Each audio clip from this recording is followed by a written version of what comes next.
Okay, so before we start with our sharing later, so I will have a full session, which is just a quick yes or no. So all you need to do is comment yes or no. If you have any or do you have startup in funding before, like in your business, like you have any startup in your business before, like in the funding. So all you need to do is just comment yes or no. So let me just see what most of our viewers have, whether is it a yes or no. Okay, so mostly we see it's a no.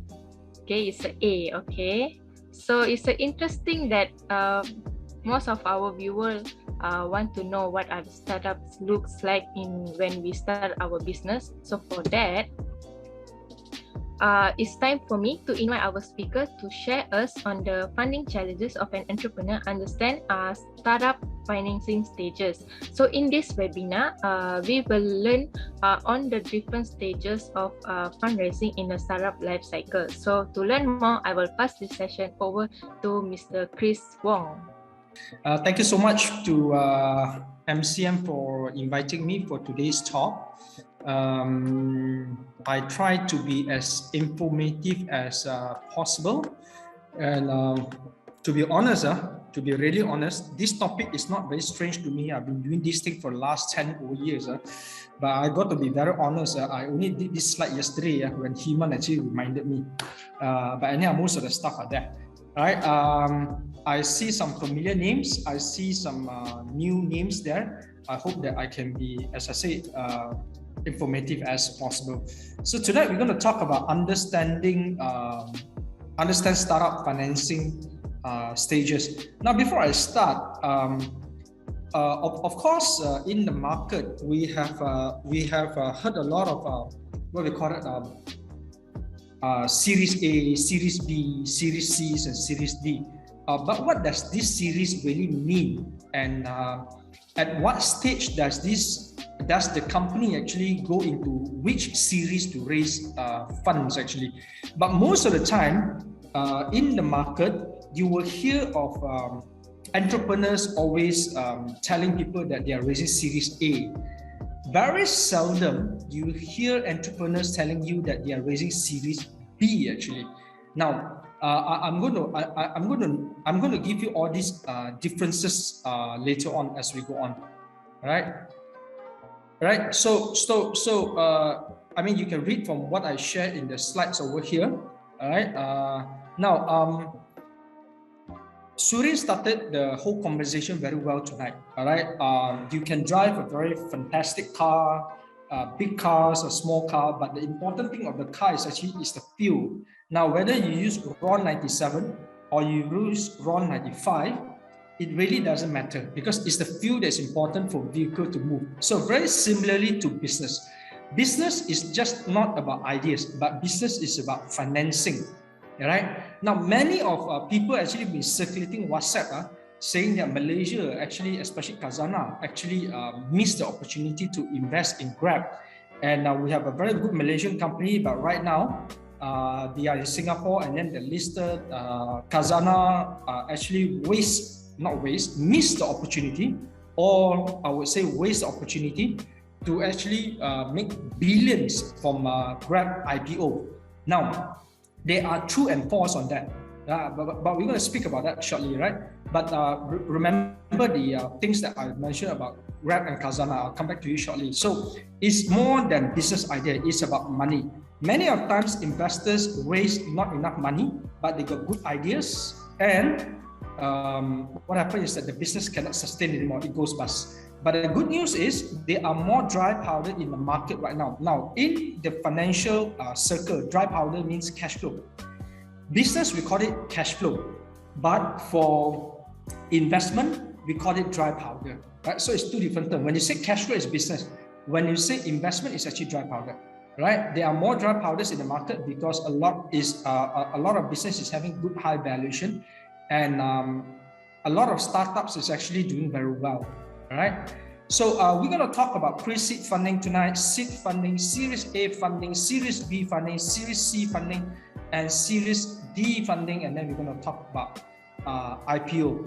Now, normally, from what you can read over here, startup funding has transformed the business landscape completely over the last few years, especially post-pandemic. Many of the countries have moved into endemic. We are still in pandemic stage, but that's why we say post-COVID, right? Now, 4 or 5 years ago, ECF is not very popular in Malaysia, equity crowdfunding. So there's not much fundraising option, legal fundraising option, all right?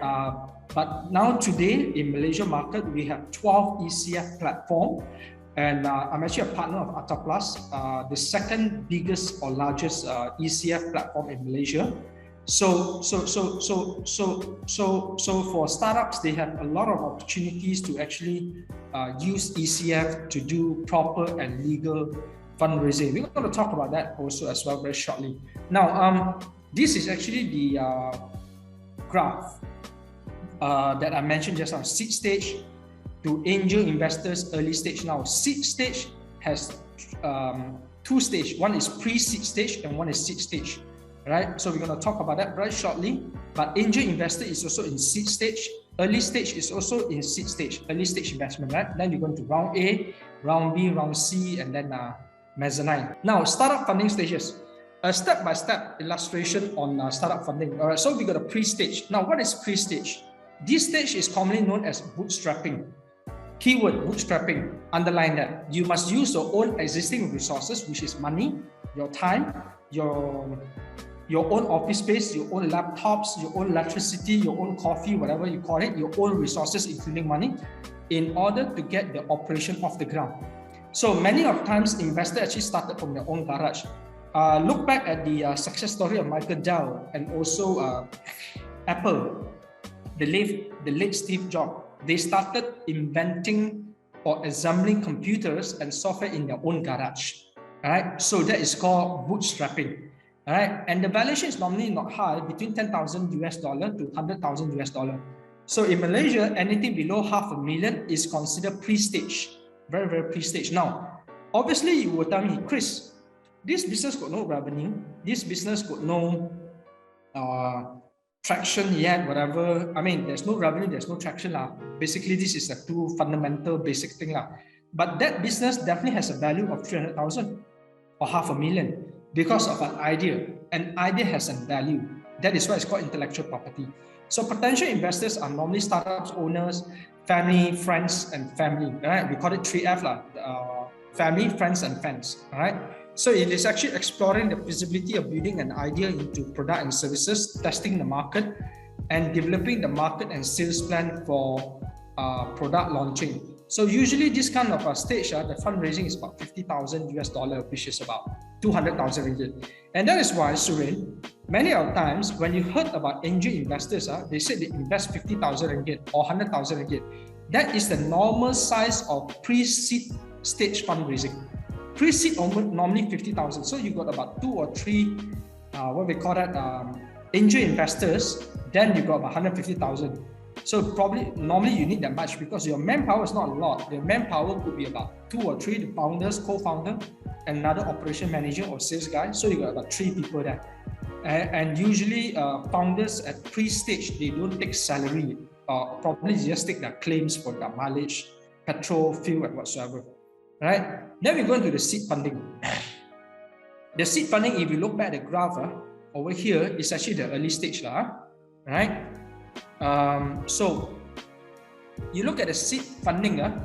During this stage, a startup received help in determining the final products and demographic. They have not launched their product yet. But somebody kind enough like Surya will give them like 200,000 ringgit, and then they will start with their ideas. Right? Startup valuation is between $3 million to $6 million. That is between, $800,000 to $1.5 million. But again, it's chicken and egg story. Sometimes you as an investor will say that, hey, you don't have any traction yet, but you can command $3 million to $6 million valuation. Now, in US, they really price, I would say US, in the Western world, they really price intellectual property. But over here in Southeast Asia, To us, intellectual property is just an idea. You know why? Because we've got too many people sitting in a coffee shop and talks about idea. So a lot of throwing of ideas and so forth. But startup valuation in US is normally between 3 million to 6 million US dollar. But in Malaysia, unfortunately, most of the time, or in Southeast Asia, our valuation, if you can get 1 million or 2 million ringgit, that's good enough. That's very, very good. So different places have different set of rules on how they look at startup valuation. Then obviously the potential investors are angel investors or your family and friends, and micro VCs like MCM and crowdfunding. That's where ECF crowdfunding come into place.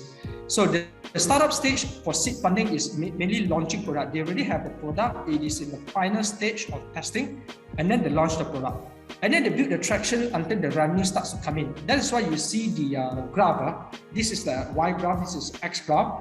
You see that the traction for revenue and the traction for customer acquisition will continue to go high. So like for example, first month you do 10,000 ringgit sales, second month you do 30,000 ringgit sales. Well, that is how many percentage of growth? There's 300% of growth, correct or not? And then third month you do 600,000 ringgit sales compared to 10,000 ringgit for the first month. No, we are talking about 6,000% revenue growth. So during this stage, the numbers look bombastic in terms of percentage. Okay, so but they continue to develop what we call that product for what we call that development of product for market. The product is not perfect, but they continue to develop the product. All right, to make it more appealing to the market.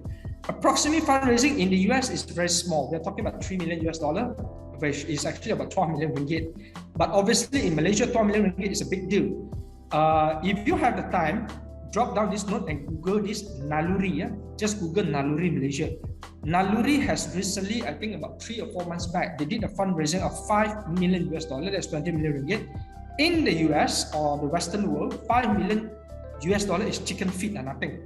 But it's a big deal because in Malaysia, somebody can raise 20 million ringgit for a second round or for Series A. That's considered a big amount. So Naluri is actually in the health tech sector. They raised 20 million ringgit or about 5 million US dollar, but it took them 9 months to do that fundraising. So in the States or in Europe, 3 million US dollar is taken up in like less than 2 months. But Naluri, as I said, because it's Malaysian, we don't have that ecosystem. We are right now building that ecosystem. So it takes some time, and it took them 9 months to do it. Now, obviously, we got Series A. In the first round of venture capital financing, it is the first round of VC financing, not pre-seed. So in this stage, the startup is all set in terms of product development and has to provide preferred stocks to investors. Now, the keyword is preferred stocks to investors. Can you see that? Preferred stocks. Now, some VCs that come in, they take both equity and preferred stocks. So you have a hybrid mixture. So you take equity, which is shares, or you take preferred stocks. Preferred stocks is actually redeemable preference shares. It's actually a debt note, right? So over in Co-Metro and MCL, we do a lot of debt note, which is actually RPS, redeemable preference shares. Now, of course, in Co-Metro Koperasi, as well, many are familiar with, we issue deposit and loan agreement in Koperasi, but to tie up with the company that we give the loan to, they actually issue us preference shares because it has to be, because director's guarantee can only go so much. So with the preference shares, it's actually locked in with director's guarantee. That's how we do it, right? So potential investors are accelerators. Obviously, some of the very famous accelerator is like Startup 500. And then obviously MTDC, Malaysia Technology Development Corporation, also has its own accelerator. Myself and Max Shankar, we are actually Magic Global mentor. Magic Global also has its own accelerator. And then we have the super angel investors, which is the very high network. We are talking about private banking over here and venture capitalists. So at this stage, it's actually the business model already worked. And the key thing is in place. You can't raise a Series A if you don't have a proper team. In seed round or pre-seed round, you can still raise money, but you don't have a COO. You are the CEO, you are the COO, you are the sales manager, and so forth. But in Series A, you practically have a functional team. And you got further development of products and services, scalable market blueprint, and approximately fundraising is about 60 million ringgit or 15 million US dollar. But in Malaysia and Southeast Asia, normally Series A, Series A is between 3 million to 5 million US dollar. That is Malaysia. That is why in ECF last year, Security Commission has approved companies that listed in ECF to actually do fundraising more than 10 million ringgit, not more than 10 million, up to 10 million ringgit. So to SC, anything that is about 10 million ringgit, which is about 3.3 million US dollar, is actually Series A. You see, in the States or the Western world or in Europe, they are talking about 15 million US dollar. But over in Malaysia, we are talking about 3.3 million US dollar for Series A. You see the gap is about 4.6 times lesser. Now in Series B, obviously, this stage allows startups to grow so that they can meet the various demands of their customers. So you really have a workable product, all right? Like for example, when Daihatsu partner with Toyota, is it? Daihatsu partner with I think Toyota and set up Perdua, right? And set up Perdua, right? So what stage are they in if they were to raise money? All right, obviously it's a new startup, but because Daihatsu and Toyota is a brand name, they can immediately raise a big chunk of money for that new venture, which is called Perdua. So it is actually to meet the various demands of their customers. I'm just giving an example, right? Startup valuation 30 million to 60 million, which is about 120 million to 240 million ringgit. All right. So obviously the potential investors are venture capitalists and late stage VC. In this stage or at this stage, they scale up the market, they increase market share, they build high quality teams and outlive competitors. So many of times in Series B, right now it's very common, but few years ago it's not. Many companies that is Series B begin to raise funds to take over smaller competitor. All right. Now, in theory wise, it's not Series B. Theoretical wise, it's Series C. But we're going to touch about that shortly as well. But a lot of companies that raise Series B start to take over competitor. It means that startup, not mature competitor, but startup that is struggling, but they have ideas and they know that these ideas can actually integrate and complement the business, right? So that is how Series B will outlive the competitors. And approximate fundraising is about 30 million US dollar, which is about 120 million ringgit. But again, as I said, in Malaysia, it's a bit different story. In Malaysia, Series B, we are talking about just now 3.3 million US dollar. In Malaysia, it's about 5 million to 6 million US dollar, which is about 20 million ringgit to about 24 million ringgit. Okay, so then obviously we got Series C's and beyond. In this stage, startups search for more funding to help them build new products, reach new markets like overseas expansion, even acquires other underperforming startups like what I mentioned earlier. That's why I touched a little bit on this here. And obviously the valuation became 100 million to 120 million. But from here, they will grow up to 1 billion US dollar, become a unicorn. All right.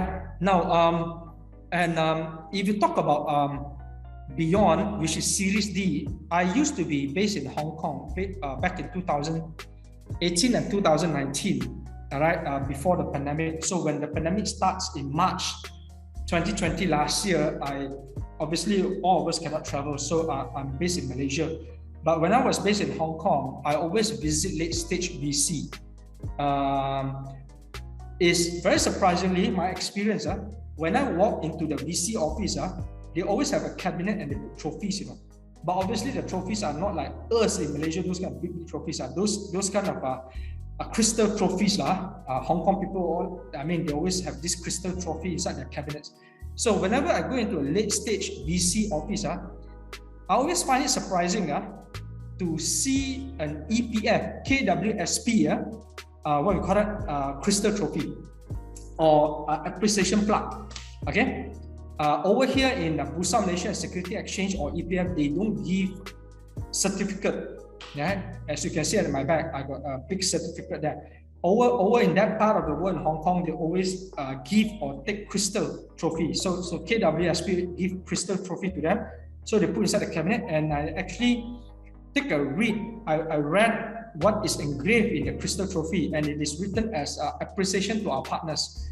Partners, the word is partners. It's not an award. So I start to ask, what do you call it? I start to ask the people that I met like Noel and so forth. These are the people that I know in Hong Kong. So I asked them, you are partnered with EPF. Can you tell me what do you do with them? Oh, they are our late stage investors. So immediately I know already. So EPF actually, our Malaysian EPF actually invests in a lot of late stage deal in Hong Kong. Now, what is late stage deal? Late stage deal means that company already knows that they're going for IPO, and it's a matter of time that they're going for IPO. So EPF normally invests in this kind of deals that is going for IPO in less than 2 years, between 12 months to 18 months. So when EPF go inside there, it's a sure win. It's a sure win. It's just like 2 weeks before Grab is going for listing, 2 weeks before Grab is going for listing, and they suddenly offer you shares. Do you know that if you're going, you should make money? But obviously, Grab, when they listed, it went down 20 million. So not 20 million, 20% of the shares. So that's another story. So I was just now talking about Khazanah and also Grab, right? Now, why did Khazanah didn't invest in Grab? It is because this is something that you as an investor need to know. It is because every fund house, whether they are sovereign funds or they are private venture capitalists, they have a specific mandate to invest in. Okay, so certain company can only invest in trading. Like for example, I give you Novus Capital. Novus Capital, they only invest in companies that involve in trading, jual beli, buy and sell products, right? So they invested into one Malaysian company into buying durian and selling durians to China. Okay, so they also invested into other agriculture company that buy and sell. So that is Novus Capital. So that is their mandate. Their mandate is in agriculture. Now some VCs, their mandate is to invest into health tech. So it depends on that particular mandate. So Khazanah at that time doesn't have the mandate to invest into startup. So that is why Khazanah couldn't go into that deal actually because of the mandate. So you got to understand why Khazanah did not did the investment. So EPF only have the mandate to invest into late stage. It means that Series D can go IPO already. All right. So at this point, it's actually expansion, increase market share, and put the company on IPO track. And obviously, the last part is IPO, right? And their valuation is actually 400 million and above. But in Malaysia, it's a different story. If you got 100 million ringgit, you can go IPO already, valuation. So to go into second board, which is Ace Market, you need a minimum of 100 million valuation. Then you can go into second board. All right. So when you go into second board, it depends on how much you can raise. Probably you raise about in Bursa 50 million ringgit or 30 million ringgit, but obviously in the Western world or Europe is different, 50 to 500 million, right? So the startup stage is actually growth oriented. The IPO stage is more growth oriented, team, proper and stable financial statements. They already develop a good corporate governance and have positive market sentiments on their product and services. Now, these are some of the things, how to determine the amount to raise in each round. All right. In order to determine the funding required for your startup, all right, for your startup, just hold on. I try to minimize my. Not better. Now, how to determine the amount raised in each round? In order to determine the funding required for a startup, you must apply the simple formula. Let's say, for example, you are a new startup. Okay, you want to raise the first round, seed round. Very simple. All right. What is the cost of your? What is the monthly cost? Let's say your break-even cost is 15,000 ringgit. Your payroll, your allowances, and then your claims, your office costs, operation costs, whatever cost it comes out to 15,000. So 15,000 you times with 18 months, and then and you times with the cost of one person is actually 15,000. So you multiply by 5 and then you multiply by 18 months, you got 1.35 million. But let's say, for example, your cost is actually 15,000 per month. So you can take 15,000 multiplied by 18, your cost is 270,000 ringgit. So that's how you raise your funding. So many of times founders are not able to explain to the angel investors why they need this much of money. So to me, it's very simple. My operating cost a month is 50,000 ringgit. I need 18 months to survive. So my total raise is actually 270,000. Now, obviously, the investor will ask you later on, does your what you call it? Does your funding includes product development and so forth? So in the case whereby you are a service company, obviously as a service company, you don't need cost for product development because it's more manpower cost. So my 15,000 a month or 207,000 for 18 months does not include product development because it's service based. But in the case of what we call it, but in the case of let's say for example you have physical product development, and then you need to include your what we call it, your physical product development cost as well.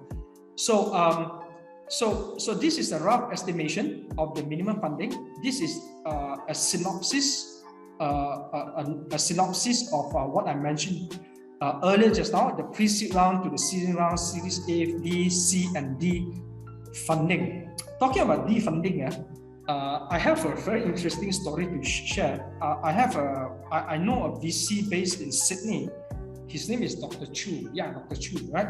So the last I met him was 2 years ago, before the pandemic. So what happened was that he was sharing with me that there was a company in the States actually that he actually funded. So and the executives are all Americans. So being Americans, you know that they actually spend more than they earn one. That is why America is the country that has the most credit card debt in the world. They always spend more than they earn. Okay, so what happened was that he raised quite a lot of money for them until Series C, D, E, F, G. Until G, you know, imagine that. I mentioned just now C and D really can go IPO, but they raised until Series G. So the Americans always spend beyond their means, lavish executive bonuses, salary, cars, and so forth, and lavish office. But then the R&D flop, the market expansion flop. So he has no choice but to do another round called A, B, C, D, E, F, G, H, G, H, am I right? Student, after G is H, yeah, H. So he has no choice. Okay, so he did a Series H fundraising. He pumped in the money. All right, the CEO also couldn't make it. Then finally, he decided to fire the CEO, and then the company was left with a shelf only. Nothing is inside there. But the company still got good prospect because the intellectual property, the idea, the products are still, to his opinion, is still marketable. So what happened was that he went and raised a Series I. Can you imagine that? They raised Series I. So when they raised Series I, they pump in the money inside there, they revive the company, and then they list them. Finally, they list them so that the previous investor can all cash out. Okay. Now the next question is The next question is I can't read my screen because the top bar there it was how much equity to pay to an investor in the seed stage. Now in the seed stage, assuming that you have good traction with impressive growth of your startup at the seeding round, if you are raising 1 million ringgit of seed funding, then usually venture capitalists would want to get 10 to 20% of the startup's equity. Angel investors a little bit higher, 15 to 25%. There's an error there. It's 15 to 25% of the startup equity actually. So angel investors are the same as retail investors. Normally their cost of financing is higher. That is why you see that they get 15 to 25%, whereas a venture capitalist get 10 to 20% of startup equity. All right. Then the next question: how to get seed funding? If you have recently launched your startup and you bootstrap, as I said earlier on, it means you use your own resources, including money. So the best person is actually to for you to approach is actually 3F, your friends, family, and friends. All right, family and friends. But obviously, we always make the joke: it's fools that will believe in you. But that's a joke. Angel investors or venture capital firms refrain from investing during the idea stage, as they are unaware of your level of dedication and how well your idea can evolve into a profitable business. That is why seed funding is always bootstrapping and your 3F network. Okay. Well, I actually touched this already, but I can just overall go through and say that Series A funding usually starts when startup is profitable, or not profitable, but at least they have reached the break-even stage. Or if they are not profitable, they are not reached the break-even stage, their traction is very good. Their growth every month is 100%. It's all in 3-digit. Okay, so A represents the official funding of that company or enterprises. And when enterprises invest, it is in millions of dollars. So when enterprises invest, it is actually known as what we call an institutional investment. Okay, so then you go through the seed fundings as what I mentioned earlier on. But as an announced IPO, they can do more funding. But technically speaking, as I mentioned just now, there is no last stage of startup funding. And if a startup or a company has more advanced goal, then they may go into Series E, F, G, and so forth. Now, what happens if the company already listed? Okay, what happens if the company already listed? All right, if the company already listed, then they don't do series funding anymore. So once you are listed, you no longer do series funding. You do what we call growth funding. Remember the first graph that I showed you, mezzanine capital? Now you do mezzanine capital funding. So mezzanine capital is a long-term debt, let's say 5 years to 8 years or 10 years. And then when they reach certain milestone, you can actually convert that mezzanine debt into equity as well. So, or you can actually raise new funding through shares issuance. Like last year, I always give this example in my talk. AirAsia couldn't fly at all. But do you know that last year, AirAsia still managed to raise 600 million from SK Group. So they give away 10% of their shares. So the company is worth 6.5 billion, if I'm not mistaken, because 10% of 6.5 billion is 650 million.